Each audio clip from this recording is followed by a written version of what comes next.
Buenos días, compañeros doctores. Bueno, les vamos a exponer hoy yo, ya desde Manuel Gustavo, ya nos conocen, el tema de la relación ventilación-perfusión. Empezando por cuáles son los factores que determinan la presión parcial tanto del oxígeno como del dióxido de carbono. Son dos, ¿no? El primero sería la velocidad en la que se realiza la ventilación alveolar, lo vamos a denominar como el factor ventilación.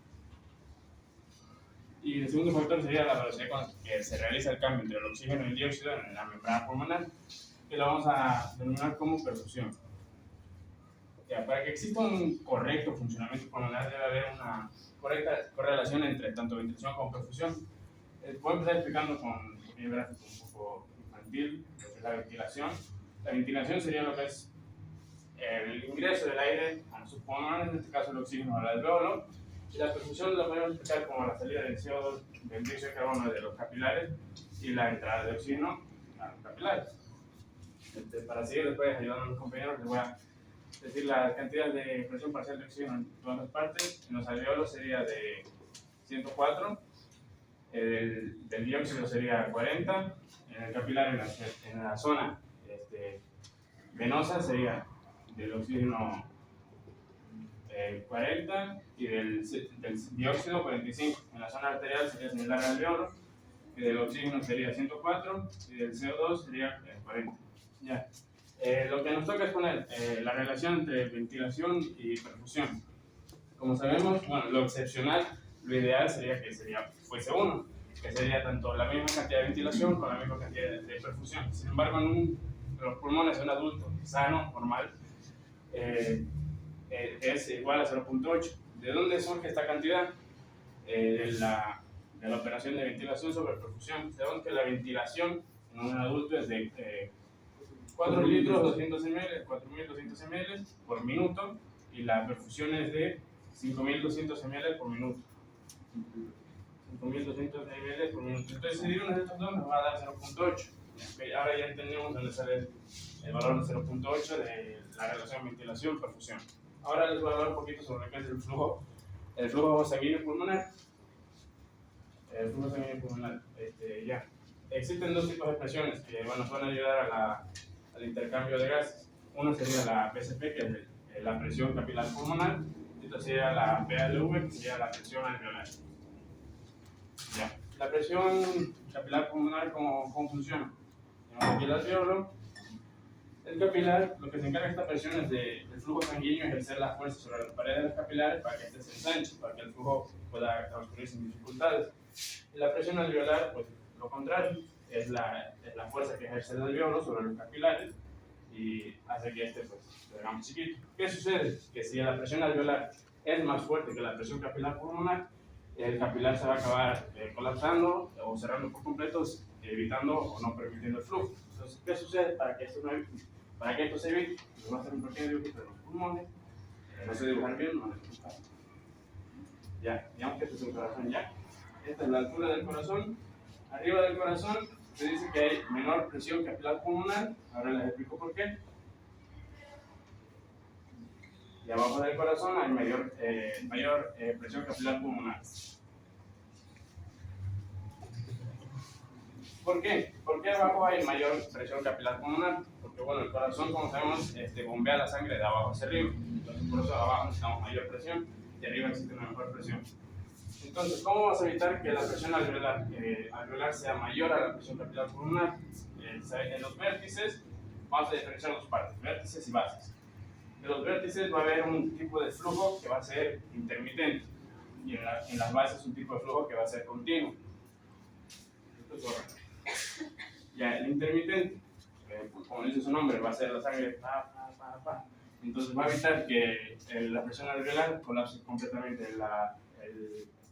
el capilar en los vértices. Ahora les voy a explicar un caso. Y en la base va a ser continuo, porque como ya les mencioné, la presión capilar pulmonar es mayor, entonces no va a haber dificultad, va a ser mayor a la presión alveolar. No va a haber dificultad para que la sangre circule sin ninguna dificultad. Ahora el siguiente gráfico. Aquí vamos a tener la base, aquí vamos a tener los vértices. Arriba es mayor y arriba es menor. Aquí arriba vamos a tener lo que es la la ventilación.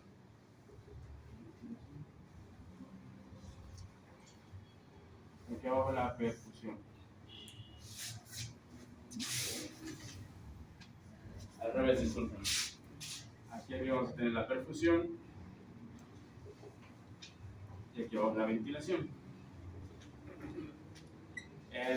La relación ventilación-perfusión va a ser de esta forma. ¿Ya? Vamos a meter este como eje entre los dos. Ya, ok. Esto en las bases, como les digo, la perfusión va a ser mayor a la ventilación. Y el gráfico se va a expresar de la siguiente manera para llegar a un vértice. La ventilación se va a dar en este tipo de recta, perdón por mi falta de pulso.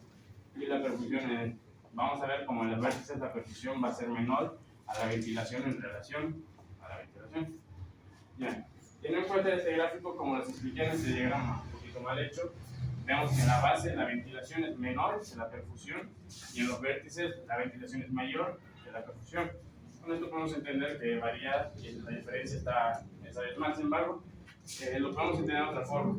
En la base, la ventilación sí es cierto que es menor a la perfusión, pero como vemos sigue siendo mayor que en el vértice. Lo que pasa es que aquí es menor en relación a la perfusión. ¿Ya? Y en el vértice vemos lo mismo, que la perfusión que aquí era mayor, aquí es menor, pero es menor en relación a la ventilación. Entonces la diferencia no va a ser mucha.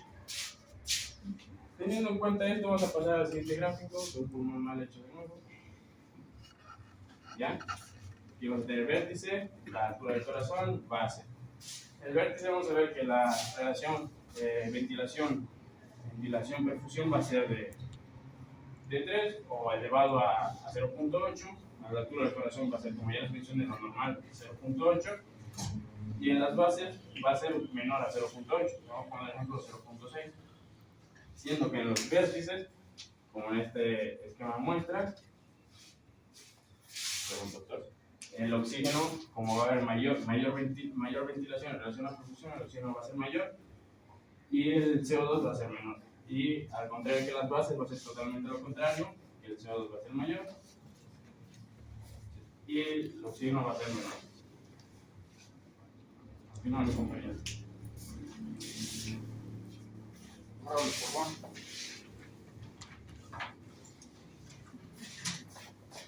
Ahí está corriente. Ya, listo. Entonces, yo voy a hablar un poquito acerca del espacio muerto.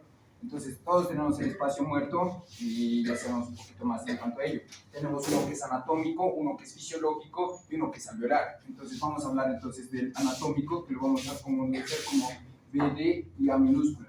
Lo que sería entonces, este se va a encargar de algo bien importante. Entonces, se va a encargar de 150 milímetros. Es decir, de que nosotros anatómicamente tenemos 150 milímetros. Ahora, luego de eso, tenemos también lo que llegaría a ser el alveolar y el fisiológico. Perdón, estoy un poquito nervioso, así que me van a disculpar. Entonces, este va a llegar a ser de 0. Y lo que llegaría a ser el espacio muerto fisiológico llegaría a ser lo que sería la resta, si no me equivoco, del espacio muerto alveolar anatómico menos lo que llegaría a ser el alveolar. Entonces, ¿qué llegaría a ser el espacio muerto fisiológico? Es igual al de 150. Es lo mismo, porque es el resultado de esto, prácticamente. Vamos a continuar entonces, igual con un gráfico mal dibujado que voy a hacer. Entonces, tenemos una unidad respiratoria. La unidad respiratoria funciona más o menos de la siguiente forma. La unidad respiratoria es así. Nosotros tenemos la arteria pulmonar. Esta arteria pulmonar va a viajar prácticamente y va a ir hacia lo que serían los capilares. Voy a hacer un poco más. Entonces, aquí que va a ocasionar va a ser el intercambio gaseoso, va a llegar a ser lo que sería la hematosis y entonces aquí lo que va a pasar es todo aquí. Y luego de eso de aquí va a viajar a lo que ya sabemos, a lo que sería la vena pulmonar. Entonces, de una sangre desoxigenada va a ir a una sangre oxigenada, porque está viajando, porque ya ha hecho el intercambio, ya ha hecho todo eso. Entonces, aquí, listo.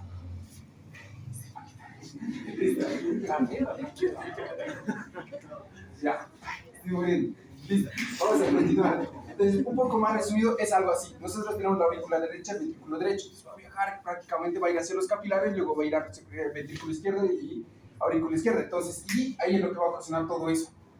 Entonces ya estamos teniendo. Ahorita voy a ir un poco más a lo que serían los números y los valores de todo eso.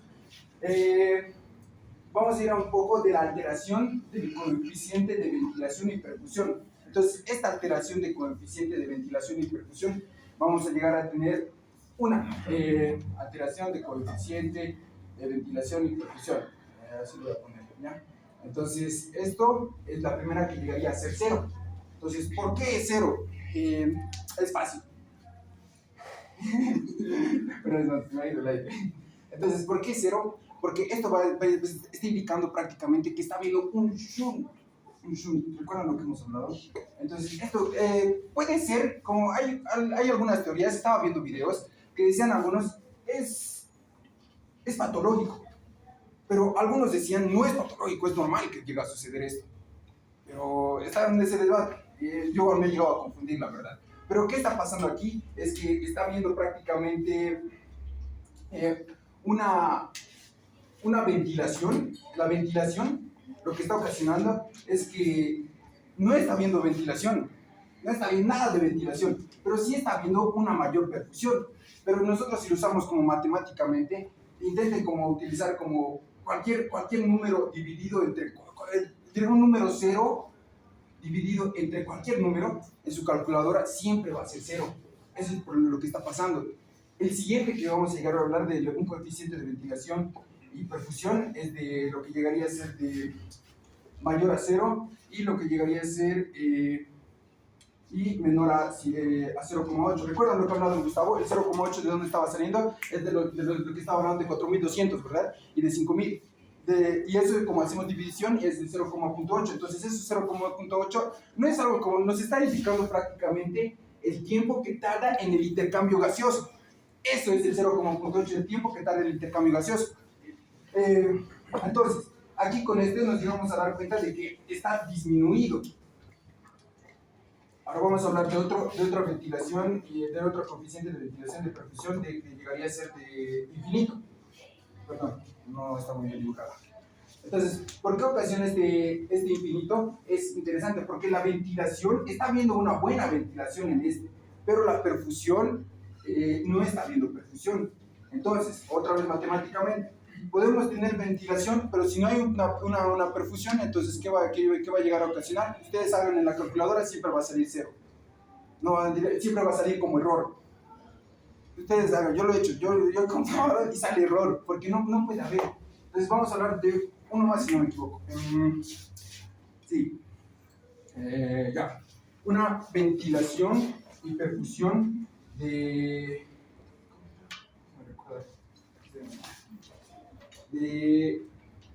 0,8 menos 7.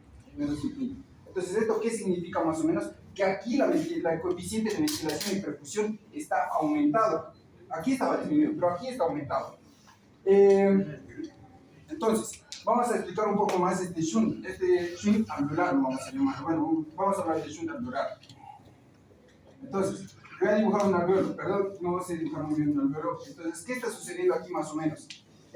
Normalmente cuando hay un shunt alveolar es como está habiendo una obstrucción, vamos a dibujar como si haya habido una obstrucción, ¿listo? Normalmente lo que tiene un alveolo, ya sabemos lo que sería la presión de CO2. Entonces, aquí vamos a tener lo que ya sabemos todos, que es 104 milímetros de mercurio. Y aquí lo que ya sabemos que es de 40. Ahora, ¿de dónde sale? Ya sabemos que en la atmósfera tenemos 159, nosotros tenemos como lo que sería un vapor de agua, que es de nuestro cuerpo, que llega a ser de 47, entonces si restamos 159 menos 47, nosotros llegamos a tener 104 milímetros de mercurio. Listo. Entonces, otra vez el aire. Listo. Entonces, ¿qué pasa cuando hay esta obstrucción? Entonces, lo que está ocasionando, entonces no está permitiendo. Entonces, ¿qué va a ocasionar? Vamos a ir a lo que sería la presión de lo que sería de la arteria prácticamente. Entonces, aquí va a cambiar esto, va a cambiar a la presión de lo que sería de la sangre venosa, que llegaría a ser de, si no me equivoco, de 40, ¿verdad? 40, y de la presión de CO2 que va a llegar a ser de 45. Entonces, ¿qué está pasando? El oxígeno está disminuyendo y el dióxido está aumentando. Entonces, Y entonces, ¿qué va a pasar? Entonces esta sangre se está mezclando con la sangre arterial prácticamente porque no está siendo oxigenada, entonces se va a ir a la sangre desoxigenada. Cabe recalcar que el shunt es un cortocircuito en el nivel de perfusión, es decir, hay un problema en la hematosis. Esto aquí nos estamos tratando de referir. Llega a haber una obstrucción en lo que llega a ser, puede ser alveolar o puede llegar a ser a nivel capilar. En el nivel alveolar, como estaba explicando Emanuel, llega a haber una obstrucción al nivel en el cual el alveolo, al tener una obstrucción, al tener, por decirlo, flema o moco, no llega a tener ese intercambio gaseoso y no hay el paso de oxígeno al alveolo. Por tanto, el nivel de... Vamos a dibujar de nuevo el mismo grafiquito.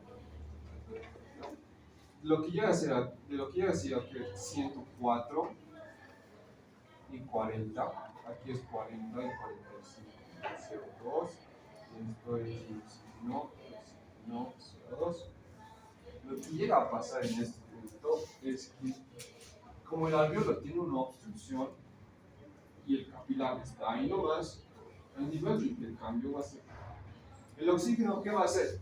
Se va a ir, pero como el alveolo no puede estar sin oxígeno, se va a llegar a mantener en un nivel de 40-45, es decir, llega a estar al mismo nivel que el capilar. Eso quiere decir que 40-45 CO2 acá, oxígeno acá y CO2 acá. ¿Por qué? Porque el oxígeno dice, yo ya he cambiado, pero no puedo dejarle solito al alveolo. ¿Por qué? Porque estaríamos matando en sí al alveolo. Y para que pueda mantener su función hasta que llega a liberarse esta obstrucción, llega a tener ese nivel y se mantiene constante. Entonces, en cuanto al shunt a nivel alveolar. Ahora, cuando es a nivel capilar, lo que llega a pasar es lo siguiente. Entonces, estaba pasando aquí la sangre, con las mismas presiones, 40-45 recordemos, aquí está 104-40. Ahora, lo que llega a pasar es que como el CO2 está, es 20 veces más soluble, llega a un punto en el cual el alveolo está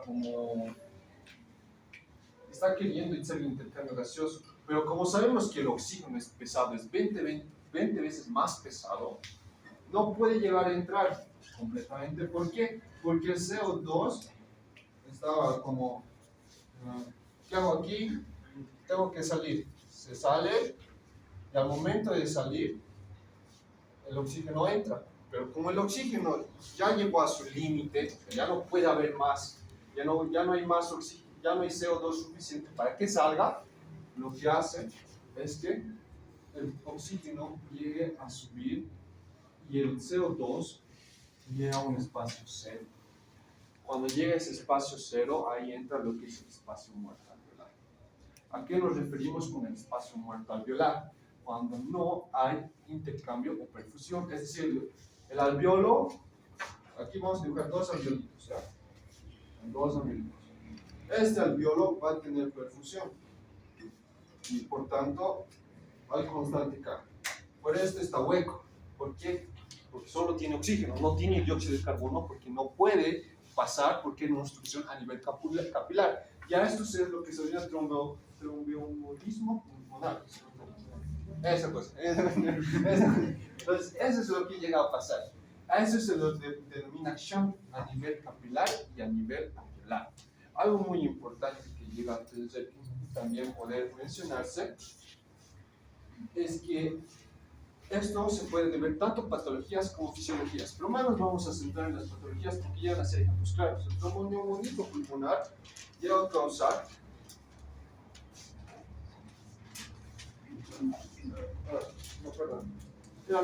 a las complicaciones a nivel ventilación y perfusión llega a haber dos tipos. Cuando se sube ventilación y perfusión, llega a haber una insuficiencia respiratoria. Pero ¿qué pasa en esta insuficiencia respiratoria? Como llega a aumentar, como estábamos diciendo, llega a aumentar tanto el intercambio gaseoso, llega a haber una hipoxemia. Es decir, poco oxígeno. ¿Por qué hubo tanta perfusión y ya faltó oxígeno? Entramos a lo que era el nivel alveolar. entraba, pero ahora ya no. Entonces, ahí es cuando el CO2, bueno, el oxígeno baja, el CO2 en ocasiones baja, pero normalmente se mantiene constante. Eso es lo que llegó a pasar acá, en el alveolar. Ahora, cuando llega a haber un bajo, llega a haber menor perfusión y ventilación, llega a causar lo que es una insuficiencia respiratoria de tipo 2. Este era tipo 1. Ahora este es el tipo 2. Y eso lo que llega a causar es una hipercapnia.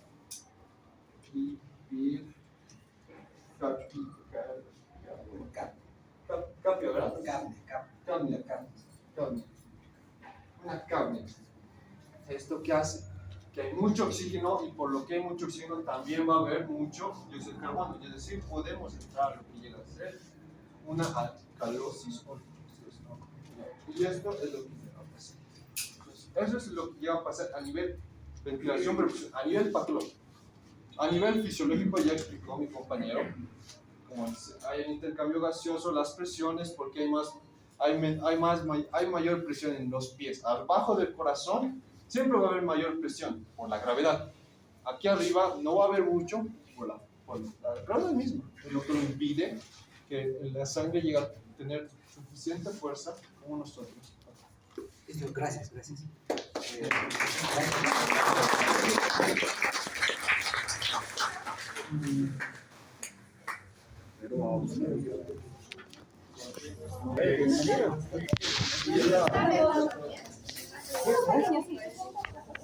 Está bien, chicos. Es la primera vez. ¿Ya? Pero ahí se falta la picardía criolla que decimos, ¿no? Sus detalles, sus condimentos, sacar sus cositas. Porque la presentación podrían haber hecho en data, podrían haber hecho en papelógrafo, podrían haber hecho eso. No improvisar mucho. No, porque así es que va a explicar, va a perder el miedo, no es fácil, porque ustedes están no es sencillo. Pero lo voy a decir, porque igual van a presentar pacientes, eso se lo hace de rutina, todo el tiempo van a hacer eso. La situación también está bien, me gusta que haya comprendido, haya investigado y haya comprendido un poquito de la parte de ventilación perfusión, que es un poquito, no es tan sencillo, hay que hacer lo básico, que es igual para poder entender esto. Pero bien, chicos, está bien, pero hay que trabajar un poquito más. Tal vez coordinar, a veces entre tres no se puede coordinar, tú haces esto, a veces es entre dos, creo que los grupos vamos a ver, pero está bien, ya está bien, vamos a mejorar. Desde pasar esta parte de perfusión, tienen también, no sé si especialista tienen, desde el pasado, ¿no? Está en su línea para que no se va a echar una mirada y no se va a quedar en estas presentaciones. Todos tienen.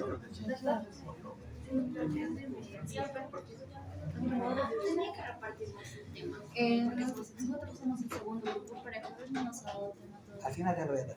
Sí. Gracias. A ver, quiero que a ver, vamos a ver esta parte, chicos. Me interesa que quede claro esto. Está bien todo lo que los compañeros han explicado. Perfecto. Está bien, me parece muy bien.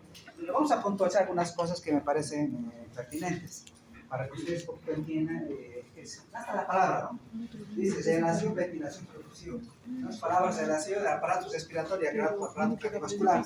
Si falla el aparato respiratorio, va a fallar la parte cardiovascular. Si falla la parte cardiovascular, porque yo dependo. ¿Para qué? Porque el principal es hematosis. La última acá es que hay una adecuada hematosis, ¿no? Una adecuada perfusión, ventilación, un adecuado intercambio gaseoso. Ese es el objetivo. ¿Y para qué un adecuado intercambio gaseoso? ¿Qué necesitamos? Acá hay un adecuado intercambio gaseoso. ¿Qué necesitamos? Tres cosas, ¿no? Tres cosas. Si las tres cosas fallan, ya vamos a tener complicaciones respiratorias, insuficiencia respiratoria, como dijo sus compañeros. Una, necesitamos una adecuada ventilación. Una adecuada ventilación por minuto. ¿Cuánta es la cantidad de aire que llega al alveolo por minuto? ¿Cuánto es la cantidad? Eso necesito saber. ¿Qué cantidad de aire normalmente llega al alveolo por minuto? ¿Cuánto es la ventilación alveolar por minuto? Eso, 4.200. Es la cantidad normal que llega de ahí a ese alveolo. Hemos sacado una fórmula, pues, frecuencia respiratoria, ahí está. ¿No? Por 350, por 12 y está la ventilación alveolar. Esa es la cantidad normal de aire que llega a tus alveolos. Dos, ¿de qué necesitas? ¿De qué requerimos además? De una integridad de la membrana alveolar. ¿Qué patología que altere la integridad de esta membrana va a alterar la difusión de gases? Ahí la pregunta yo tengo que saber, ¿de qué está construido? ¿Cómo está construida la membrana alveolar capilar? La membrana alveolar capilar. ¿Cuántas capas? De las 6 capas. Vamos, espera.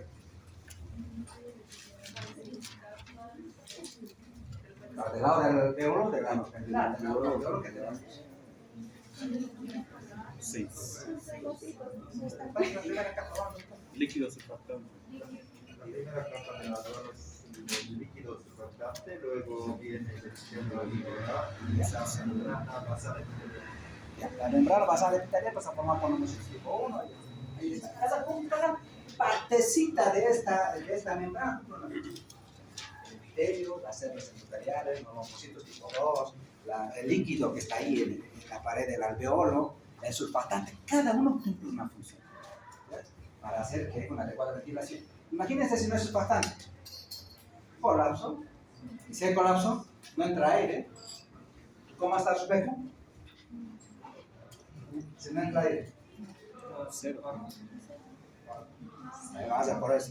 hay colapso alveolar, por ejemplo, simplemente de membrana serina, enfermedad de recién nacido, que no tiene surfactante, que no es sintetizado por premanturito, ¿qué hace? Que ese alveolo tiende a colapsarse. Si se colapsa el alveolo, va a tener perfusión, pero no va a tener ventilación. Se ha colapsado, ¿no? Por lo tanto, ¿va a haber difusión o hematosis? No. Tiene flujo sanguíneo, sí, pero no está ventilado.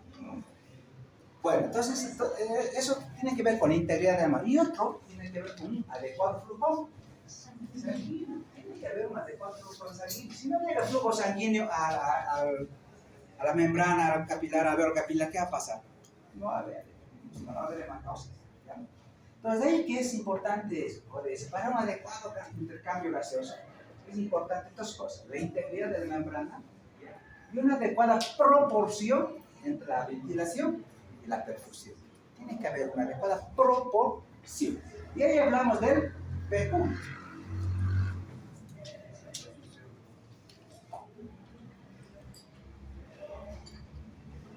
¿Qué es el PQ?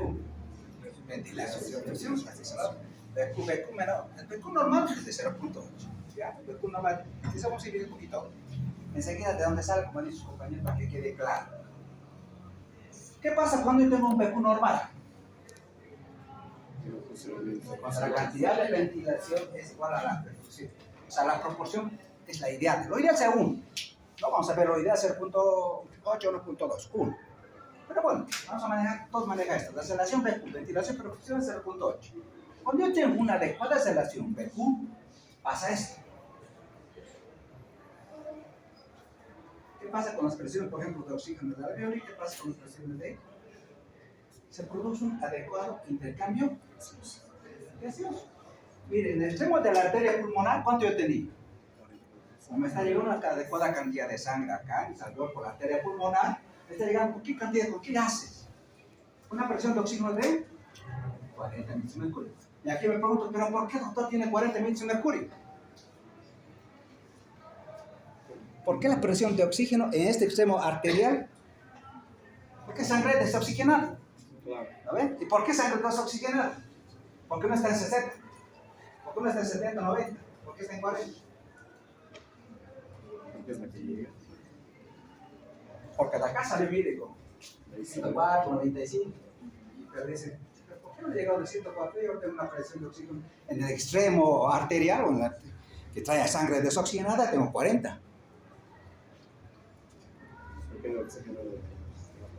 Claro, durante el tiempo que se circula la sangre por los diferentes tejidos, los tejidos que han hecho, el oxígeno de la sangre, por lo tanto, el oxígeno tisular ha hecho que esta presión disminuya. ¿Ya? Entonces, por eso tenemos esta presión de. Pero yo quiero que me entiendas esto. Si tengo una adecuada, pues voy a cumplir todo esto. De tal manera que llevo acá, al extremo arterial, una presión de CO2 de 45. hemos dicho acá, y vamos a ver también enseguida cuando hablamos de transportes. El CO2 no requiere muchas presiones, o sea, grandes presiones para poder hacer difusión a nivel de la membrana. Solamente requiere de 5 milímetros. En el alveolo tengo 40 milímetros de mercurio. Entonces, mire, solo con 5 milímetros voy a poder hacer difusión. No voy a poder, y yo voy a poder expulsar el CO2 a través del alveolo. ¿Qué pasa después del alveolo? Como tengo adecuada ventilación, tengo lo que es normal. La presión normal de oxígeno en el alveolo, ¿cuánto es? 104. Ya sabemos cómo sale, cómo ha llegado, chicos, lo he hecho muy bien. 104 milímetros de mercurio. Qué importante es la presión de vapor de agua que diluye los gases. ¿Qué nos da esta presión, no? 104 milímetros de mercurio. Tengo una presión de CO2 de 40. ¿No? Pero esta diferencia de gradiente de presión me permite dividir CO2. ¿No? Pero como tengo una adecuada ventilación, porque para que tenga estas presiones, ¿no? He tenido que tener una adecuada ventilación. ¿No? Tengo que tener un adecuado de cambio de oxígeno. Hemos dicho, ¿cuánto se cambia al alveolo normal? O sea, ¿cada qué tiempo se cambiamos? Con 16 presión voy a poder yo cambiar el aire, ¿no? De tal manera que tengo aire nuevo, limpio, pero con estas presiones en este alveolo. Entonces, si esto está normal, también la circulación está normal, entonces empezamos a difundir, ¿no? Los gases van por diferencia de presión, igual el oxígeno va a difundir. De 104, ¿tiene o no tiene? ¿Está bien? Claro, porque va a pasar en la... Estamos hablando de esto, todavía no estamos hablando en la arteria. No estamos hablando en la arteria, estamos hablando en las venas pulmonares. Todavía no se confunde. ¿Ya? Todavía no se confunde. Pero por gradiente de presión va a pasar, ¿no? De 40 con 60, hay una diferencia de 60 milímetros de mercurio. Va a pasar, pero a las venas pulmonares. Todavía no estamos hablando en la circulación sistémica, estamos hablando de la vena pulmonar. Pero acá, como el CO2 ha hecho difusión, yo tengo solamente 40 milímetros de mercurio. O sea, ¿qué es? En conclusión, gracias a esta relación BQ o ventilación perfusión normal, el intercambio de gases ha sido correcto. Se hace de manera normal. Ahora vamos a ver qué pasa. Esto es importante que entiendan qué importancia tiene la relación 22 en la difusión de gases, en el intercambio de gases, y eso es lo que pasa. O sea, aquí empezamos a hablar, dijimos, pero hemos entendido que la difusión y intercambio de gases no es lo mismo en el pulmón. ¿Cómo te parece? ¿Qué te parece?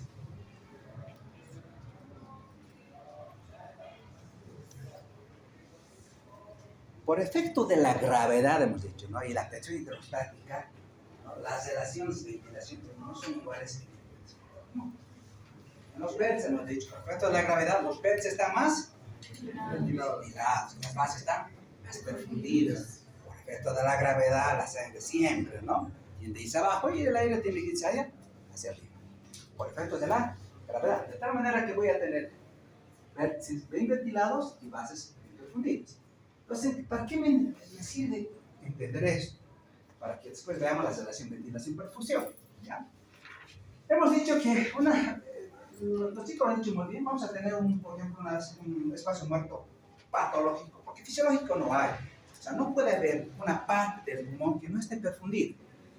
¿Entiendes? Puede que esté ventilada, pero tiene que estar perfundida porque si no, no tendrías razón, porque la sangre va a llegar al pulmón ¿a qué? A oxigenarse, a captar el oxígeno. Pues si tengo una zona del pulmón solamente está ventilado y no está perfundido, no tienes razón que exista parte del pulmón, porque su función del pulmón es participar en el intercambio gaseoso, ¿no? Que participe junto con el aparato cardiovascular.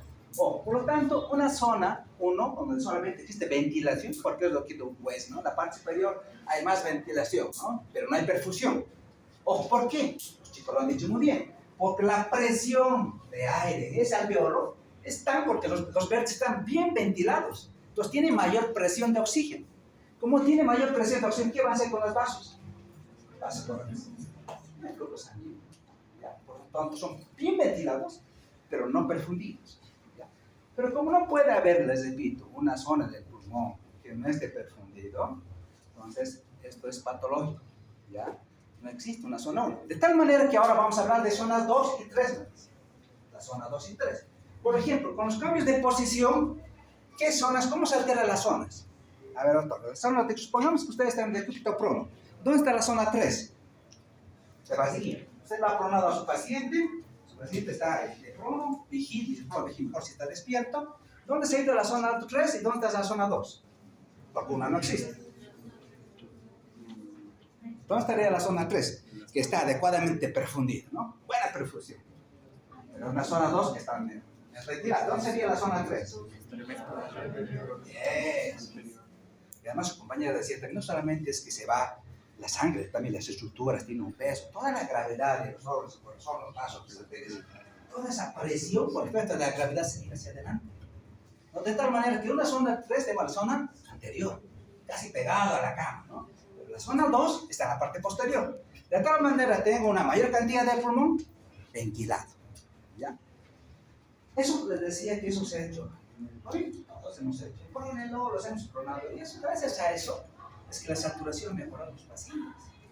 No hemos logrado desde 75, 85%. Y era una ganancia. 5% de saturación.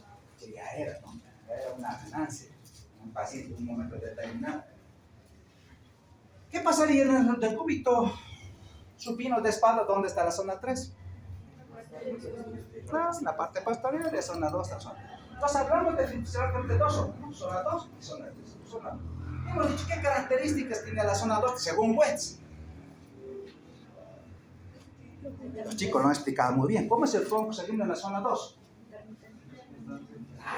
Depende de la presión sistólica del ventrículo izquierdo, del ventrículo derecho. Porque cada vez que inyecta el ventrículo le inyecta una presión. Y esa presión hace que la presión del capilar pulmonar sea mayor en sístole que la presión del alveolo. Por lo tanto, tiene flujo sanguíneo intermitente, pero en sístole. ¿Ya? En cambio, en la zona 3, acá es mayor. ¿Qué hemos dicho?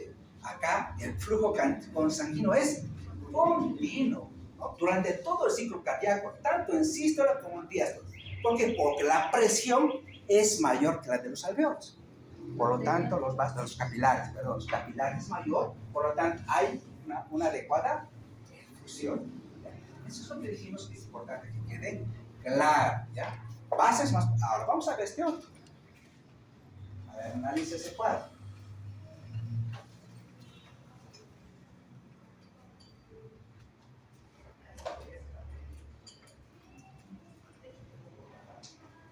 ¿Está bien? ¿Queda claro? Ahora sí, ¿no? Está clarito. Lo que hemos hecho está claro. Ahora, lo que decía su compañero, por ejemplo, acá, decía que se puso muy bien.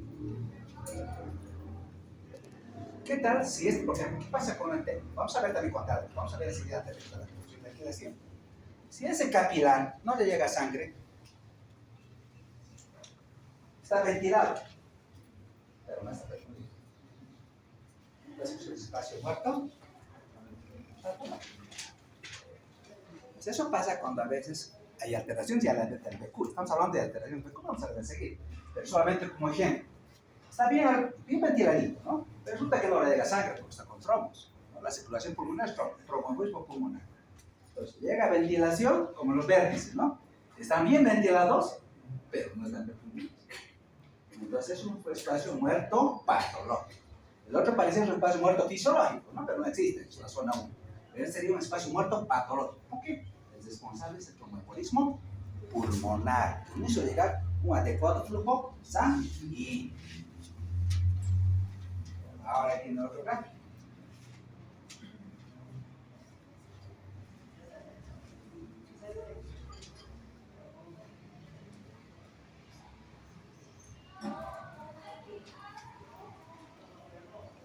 ¿Qué entiendo? Está claro, ¿no? Está clarito, por eso es que no se maravilla, es no se gráfico. ¿No? Es un análisis explicar, como si tú estuvieras exponiendo ese gráfico. Bueno, luego de la relación de semiperfusión, ventilación, no sabemos la ventilación altera en los pacientes. Ahora de dónde sale la frecuencia respiratoria, entre paréntesis, con un paciente por el espacio muerto. Ahora, la perfusión de dónde sale es del gasto cardíaco, el cual es 5 litros por minuto. Y el resultado nos da de 0.8, pero el grupo puede variar de 0.8 a 1.2. Claro, miren, si ustedes ven la fórmula, lo ideal es 0.8. Ya, es para necesitamos comprender. Vamos a ver por qué es 0.8 también. Pero lo ideal dice es 0.8, 1.2. Lo ideal sería 1. ¿Ya? La relación BQ ideal es 1. ¿Ya? ¿De dónde sale? Miren, por eso la relación ventilación, perfusión. ¿Cómo sé qué cantidad de oxígeno está llegando? En base a esto. ¿Cómo sé qué cantidad de sangre está llegando? En base a esto. El gasto cardíaco por minuto. No es igual al volumen sistólico inyectado por el ventrículo por la frecuencia cardíaca. Es otra la ventilación alveolar por minuto multiplicado por la frecuencia respiratoria. De esa relación, de esa división, sale el coeficiente de... Pues vean la proporción, la relación entre la ventilación y perfusión. ¿De dónde sale? ¿Cómo se obtiene? La sale. Solo es de dividir. Ahora vamos a ver cuáles son por valor y de dónde sale.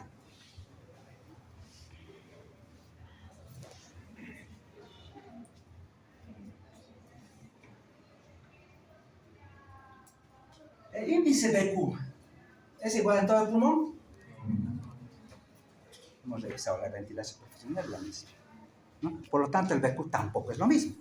No tendría sentido decir, no, que el BQ para todos es 8. ¿No? Si vemos que los beds están más ventilados y la base está más profundidades, entonces altera también la relación ventilación-perfusión. Entonces, en los beds, ¿qué vamos a tener? Un BQ mayor a 8. ¿Por qué? Porque los beds están más ventilados que perfundidos. En la zona intermedia vamos a tener un BQ, sí, aquí, probablemente sí, proporcional, 0.8. ¿El que va a ver a las bases? Menor a 8, ¿no? Porque las beds están menos ventiladas, pero están más perfundidos. Por la realización BQ va a ser menor a 0.8 en las bases. ¿Ya? Y en los vértices va a ir mayor a 0.8. Por eso dice, mire, las bases, la relación ventilación-perfusión es cercana o ideal. Lo ideal sería 1.1. ¿No? Vamos a ver este otro. ¿Qué les parece?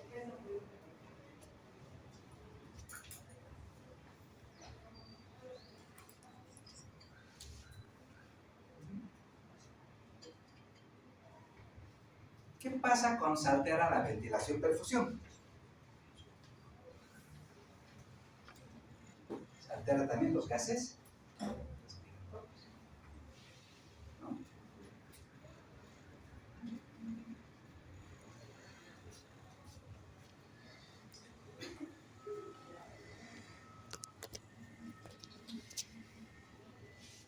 ¿Qué pasa, por ejemplo, ahí? Cuando la ventilación-perfusión, por ejemplo, acá. Cuando el BQ menor a 8. Esta es la parte media y esta es la parte de los altos. Ya lo vimos que aquí en el gráfico, pero aquí en el gráfico. ¿Cómo se altera, cómo se relaciona con la concentración de gases? Cuando el BQ es menor a 8, ¿qué pasa? Hemos dicho las bases. La presión de oxígeno es claro. Los vértices, ¿no? ¿Qué pasa con la presión de CO2? En las bases, 40 y esto. Pues miren cómo esta relación-perfusión altera también la concentración de gas. Ahora, esto es importante, lo que decían sus compañeros, para que ustedes logren entender esto. ¿Cómo se altera? ¿Cómo yo puedo comprender cuando se altera la ventilación-perfusión? Mira, con este gráfico van a entender perfecto. No necesitan genios, van a entender. Vean gráfico, vean y analícenlo, ¿no?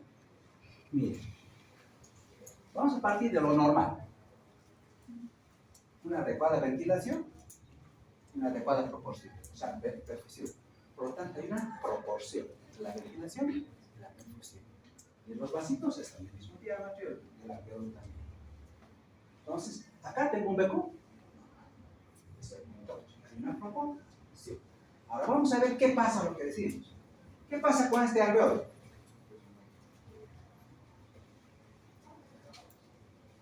¿Está ventilado? Pero no hay está perfundido. Le llega aire, pero no le llega sangre. Por lo tanto, ¿cómo va a estar su BQ? En solo. Él se llama BQ infinito.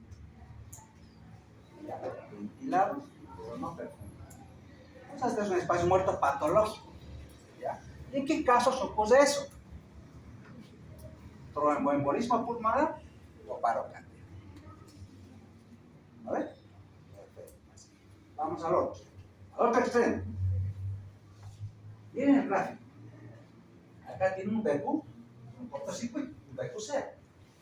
¿Qué significa eso? Entonces, miren el gráfico. Hay perfusión, pero no hay ventilación. No hay radial. ¿No? ¿Qué casos pueden presentar un BQ de cero? Esos casos sí están perfundidos, pero no le llega aire al alveolo. No, porque no tenemos el alveolito que hay. No está ventilado. Sí está perfundido, pero no está. Por lo tanto, su BQ es cero. Vamos a ver cuánto el BQ es elevado es mayor a 0.8. Si ustedes ven la relación entre las dos figuritas verdes, acá se llega, digamos, una cantidad normal de aire. Ni siquiera tan normal, ¿no? Porque, digamos, es un poquito menos, ¿no? No está tan bien ventiladito, porque ustedes ven esta de proporción de este gráfico, no tiene el mismo tamaño. Pero vean la perfusión. Está disminuida. ¿No? Por eso el vector es mayor a 0.8. Es decir, hay ventilación que no es lo ideal, pero la perfusión no es la adecuada, o sea, no le está llegando. Pero no es como este otro que no tiene sangre. A este no le llegó nada, cero de perfusión. A este le llega, pero en menor cantidad. ¿En qué casos? Falla cardíaca, ¿no? O sea, decimos el problema es de circulación, el problema no es de tanto de ventilación. Ya la ventilación está mal, el problema es la perfusión. Pero no es como este otro que no le llegaba nada. Entonces acá su BQ va a ser mayor a 0.8. ¿Y qué pasa a este otro gráfico? BQ menor a 0.8. Mira el gráfico.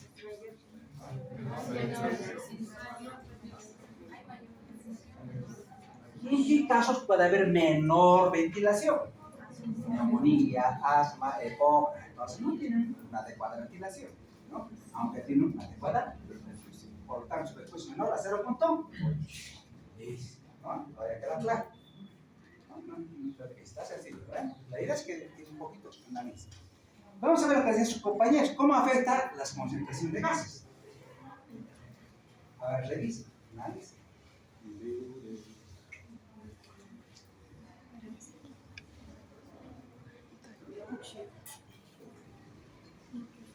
Todo eso que pareciera algo feo, ¿no? Pero ustedes ya lo saben. Los números. Ustedes lo saben. Vamos a ver los dos extremos, que es lo que nos interesa. Cuando se altera la ventilación, cuando el BQ es cero y cuando el BQ es infinito.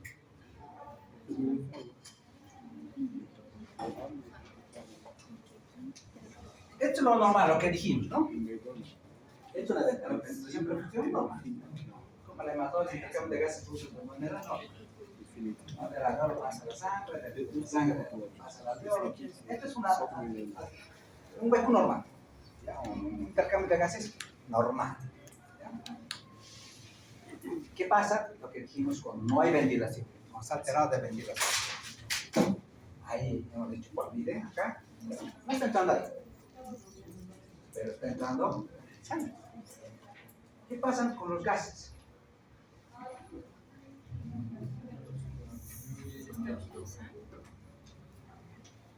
Se van a dividir. Las presiones de oxígeno. Como no hay intercambio, como no hay nada, es la misma cantidad, ¿no? de oxígeno que está saliendo por el otro extremo. ¿No? Aquí tenemos una PO de 40, y en el extremo vemos de 440. Acá, de CO2 45. O sea, ni siquiera he logrado, ¿no?, hacer que el oxígeno se pueda eliminar, pero tampoco he logrado introducir oxígeno, no he logrado un intercambio gaseoso. El problema es no tengo oxígeno, ¿cómo voy a hacer intercambio? No ventila, no entra aire. Entonces, se equilibran, se igualan, digamos, la cantidad de presión, o sea, los gases son los mismos que están llegando por la arteria pulmonar y los están saliendo por las venas pulmonares, porque no ha habido intercambio gaseoso. ¿Ya? O, eso pasa cuando no hay ventilación. ¿Qué pasa cuando no hay perfusión? El infinito. Es el vaso, está obstruido. Ah, pero ahora no está llegando gases por la arteria pulmonar, no hay cero, no hay nada. Entonces, ¿qué pasa con la concentración de gases en el alveolo? Se equilibran con los gases atmosféricos. ¿Se puede? Me he dicho, la presión de CO2 en la atmósfera es cero. ¿No? La presión de... Entonces, sí. ¿Por qué? Porque hay ventilación, pero no hay perfume. Sí. ¿Está bien? ¿Han entendido? Si ustedes son inteligentes, no necesito repetirlos. Pero el gráfico les va a ayudar un poquito a comprender, ¿no? Entonces, y eso lo tienen ustedes ahí en su gráfico, ¿no? Bueno, entonces hay algunos ejemplos más que se les he colocado acá atrás, ya para que ustedes puedan comprender lo que es concepto de definición, el infinito, para que un poquito más puedan comprender. Faz uma comida gostosa.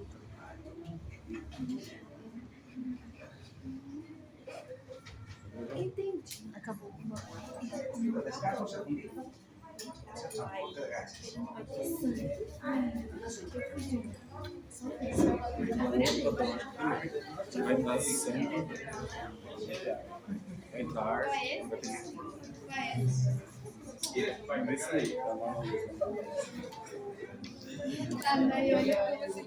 Normal tem que ter ar e sangue. Você descobriu sozinho? É que ela falou só Pro Brasil. não tem ar.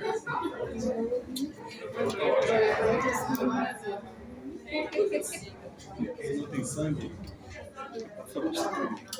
Você tá brincando? Eu falei certo. É meio óbvio. Gases. Bueno. La idea es que vaya el chicos comprendiendo.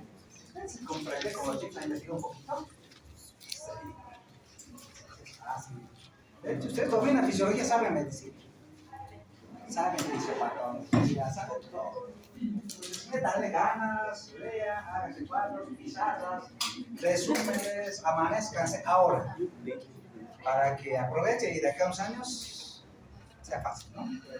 Bueno, vamos a ver entonces de transporte de gases, vamos a ver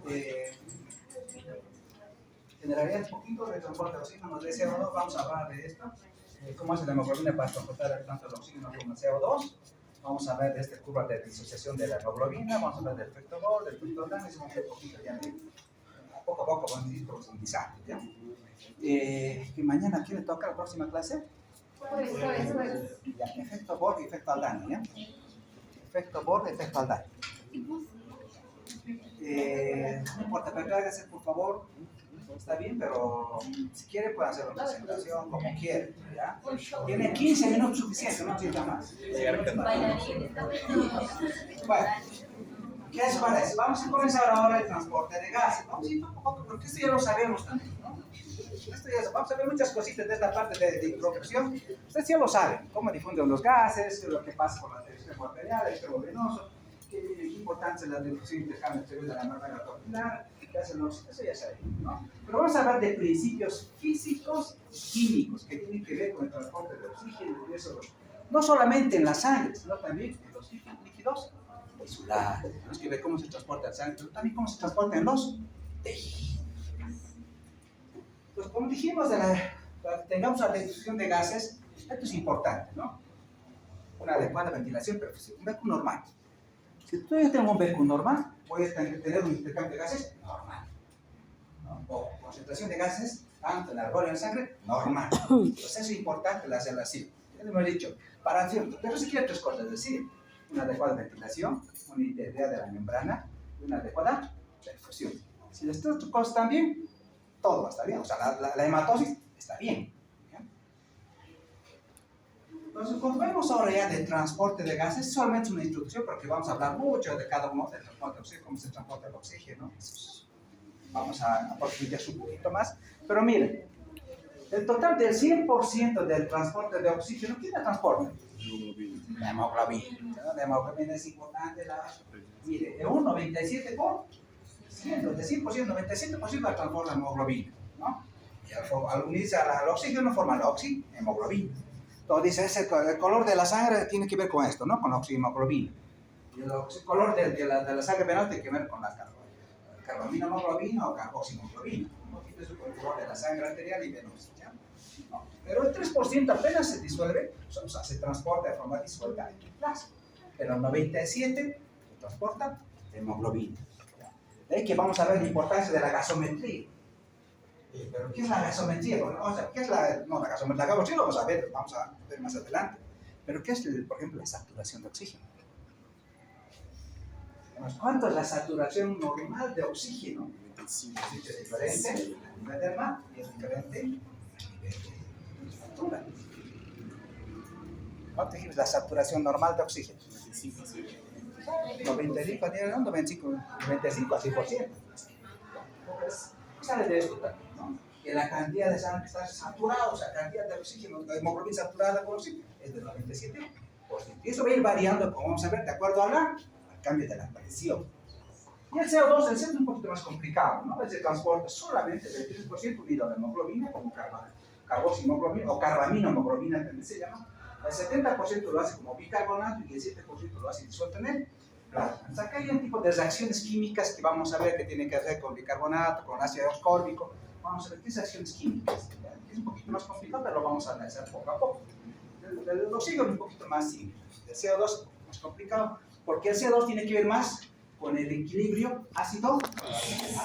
Hemos dicho, lo que sube el CO2, ¿qué hace? No, ácidos. Ácidos respiratorios. Si baja, alcalosis. Entonces, tiene que ver con esas reacciones químicas y ahí vamos a mostrar de gasometría. Vamos a hablar un poquito para que ustedes entiendan la gasometría.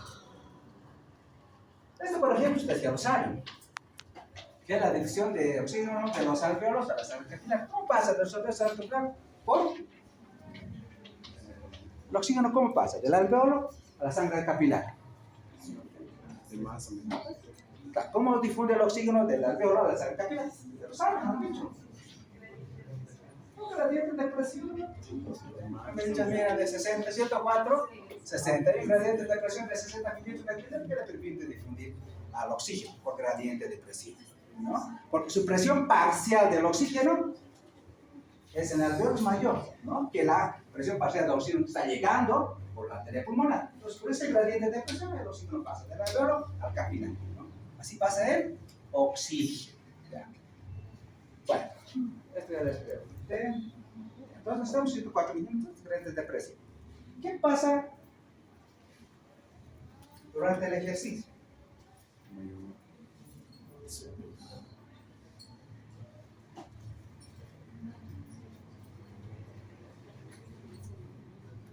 ¿Qué pasa durante el ejercicio? Los volúmenes son mayores, ¿no? Porque los tejidos requieren 20 más oxígeno. Se incrementa más el gasto cardíaco porque tienen que, obviamente, perfundir mejor los tejidos, requieren más oxígeno. Y bueno, ¿no? ¿Y qué pasa? Con la membrana. ¿Qué pasa en la membrana? Hemos dicho que la membrana es también un factor de seguridad. Que en estos casos, cuando el organismo requiere mayor cantidad de oxígeno, por ejemplo, al ejercicio, pasa a nivel de membrana. La capacidad de difusión de oxígeno aumenta hasta 3 veces durante el oxígeno. Aparte que anatómicamente la membrana tiene 70 metros cuadrados, ¿no ve? 7 por 10, 70 metros cuadrados. Tiene una extensa superficie de difusión. ¿Ya? La membrana estructuralmente está diseñada, ¿no? Hemos dicho la ley, una amplia superficie de difusión. Con la capacidad de difusión, chicos, se triplica 3 veces. ¿Ya? ¿Qué pasa, por ejemplo? Como ahora aumenta el área superficial de todos los capilares, por ejemplo, el BQ. ¿Qué pasa con el BQ? En el ejercicio, ¿cómo estará el BQ? La relación ventilación-profusión. Entonces, tiene un patrón de zona 3. Todo el pulmón está de ventilado de cualquier profundidad. ¿Ya? Un patrón de zona 3. Una ventilación de zona 3. Una adecuada perfusión. Claro, aunque la cantidad de sangre que está allí, mayor cantidad de oxígeno, mayor ventilación también está ingresando. Entonces tiene un patrón de ventilación de zona 3. ¿Ya? Ya. Oh, ¿cuánto tiempo permanece la sangre, hemos dicho, en los capilares? 0.8, exacto. ¿No ve? Pero en Chile, con esta disminución del tiempo hasta 0.3 segundos, es suficiente. ¿Ya? Miren, cómo el organismo, en este caso la membrana alveolar hace que toda la sangre esté completamente saturada, ojo, cuando sale de los capilares pulmonares.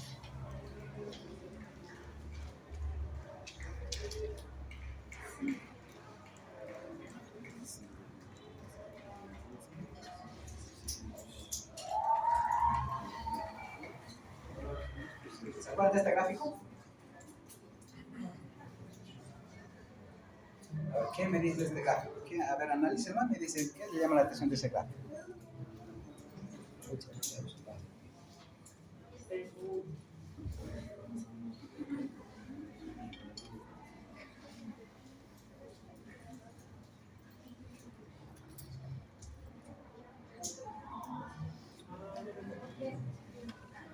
Y esto les dije, es pregunta de examen. Claro, por ejemplo, los chicos dijeron, adelante. Investigué un poco sobre el SHURT. El SHURT se le puede considerar como una comunicación, por ejemplo, mezclar sangre rica en dióxido de carbono con sangre rica en oxígeno, se le considera un SHURT. Puede ser por un bypass, puede ser por una comunicación arterial y venosa, o puede ser, como nos dijo anteriormente, por una comunicación entre la vena pulmonar con nuestra, la arteria bronquial con nuestra vena pulmonar. Eso, bueno, y es la mezcla de sangre venosa con sangre rica en oxígeno. Ya, entonces miren, se produce una mezcla de sangre venosa pulmonar. Ojo, esta es la clave para entender cómo hace el organismo para tener una presión de oxígeno alveolar de 104 en el alveolo. Vamos a tener a nivel del corazón, de la arteria celular sistémica, 95 milímetros. ¿Cómo hace? Se da una mezcla de sangre, es lo que decía el doctor, es un shunts fisiológico. ¿Qué es lo que está pasando? Por ejemplo, acá, la sangre ha ido por el capilar, el hematosis, o 104 milímetros de mercurio, está trayendo hacia el lado izquierdo, y esa es la vena pulmonar. Se está mezclando con un flujo de dónde?